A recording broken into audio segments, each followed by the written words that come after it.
Yakuza Kiwami is a step down from Yakuza 0 in the story department, but that being said, there are some standout moments in the main campaign of Kiwami. In this video, I'll be breaking down my top 10 favorite moments from Yakuza Kiwami's story and explaining why those moments add to my new enjoyment of this franchise. You're watching Real Deal Games, and let's dive right in. Number 10. Japan is a very conservative place, and as such, a man crying is looked down upon more there than even in the United States. This makes this scene stand out so much to me. The Yakuza boss couldn't bring himself to be emotionally vulnerable before his daughter, so he had to work with the florist to contrive this complicated sequence of events to lead Kiryu to save his daughter and her boyfriend from his own clan. It shows how much he cares for her, and at the end of the scene, there's a little tear streaming down his face. Even he couldn't keep it in. Even his barriers dropped by the end. Number 9. I saw this one coming because of some of the things Shibusawa said in Yakuza 0, but that being said, this is a good plot point.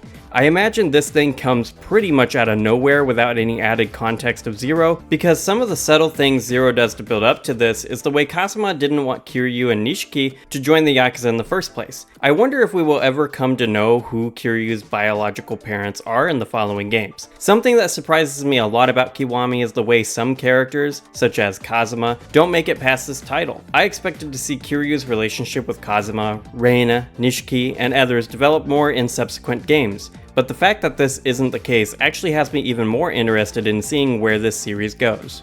Number 8. It was clear to me in 0 that whoever directs these Yakuza games has an eye for cinematography, and this scene demonstrates that. This is one of the coolest saves I've ever seen in a piece of media. Number 7. At the end of 0, Nishiki stops Kiryu from dealing the killing blow on Shibusawa. In this moment, Nishiki saved his soul. But when the roles are reversed, and it is Nishiki who needs saving, Kiryu doesn't make it in time. Dojima is shot, and Nishiki is sent down his path towards darkness. And with Kiryu being sent away for 10 years, he's not there to help his brother manage the fallout from this murder.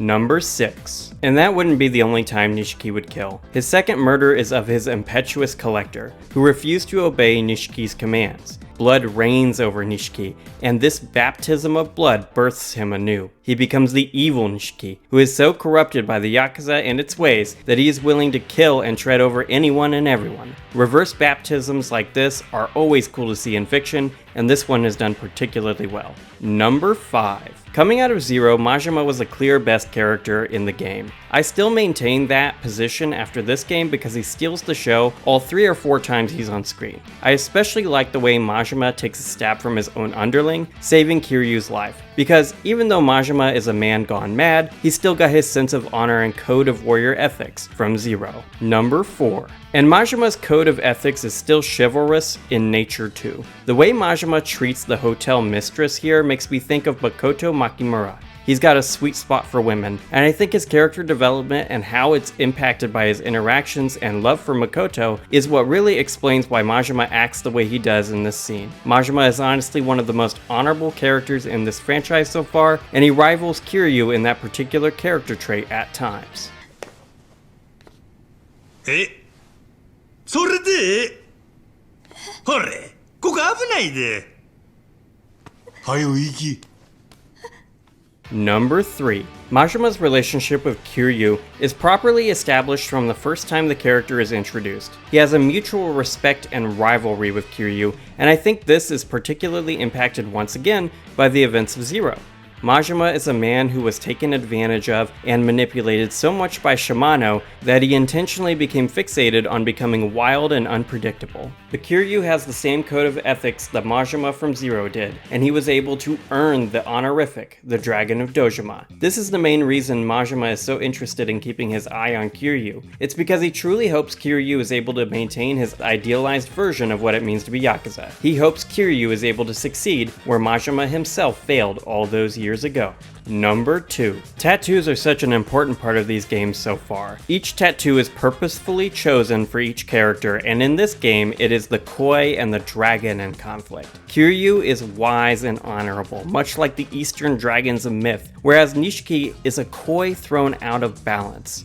Without Kiryu there, he becomes consumed by his yin, falling further and further into darkness. I plan to discuss the themes represented in these tattoos more in my review of Kiwami, which should be dropping at the end of this month. Check back in if you want to hear more of my in-depth thoughts regarding this scene at that time.